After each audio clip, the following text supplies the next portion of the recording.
High, আমি বৈশালী। আজ আমি আর মা মিলে বছরের প্রথম তালের বড়া বানালাম।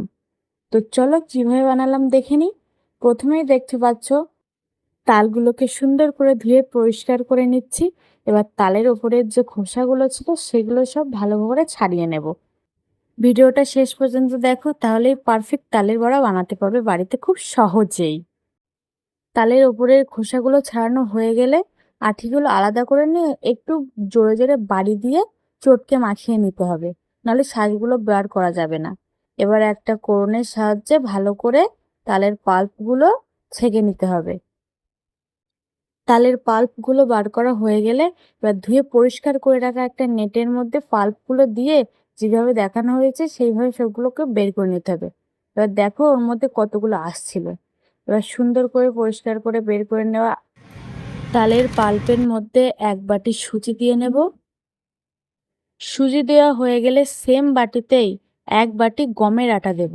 গমের আটা দিলে বেশি ভালো হয়, সেই জন্য গমের আটা দিচ্ছি। এবার সেম বাটিতে এক বাটি চিনিও আমরা দিয়ে নেব।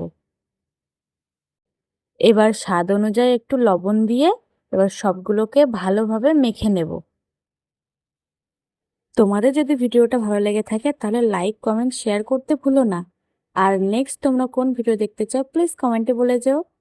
এদিকে দেখো আমাদের মাখাও প্রায় হয়ে গেছে। এই যে হয়ে গেছে এইবারটা। এবার গ্যাস অন করে কড়াইতে তেল দিয়ে ভালোভাবে গরম করে নেব। তেল গরম হয়ে গেলে যেভাবে দেখাচ্ছি সেইভাবে ছোট ছোট বড়ার আকারে তেলের মধ্যে ছেড়ে দেব। আর হ্যাঁ, এগুলো করার সময় হাতে একটু সময় নিয়ে বসো। এটা করতে কিন্তু একটু সময় লাগবে।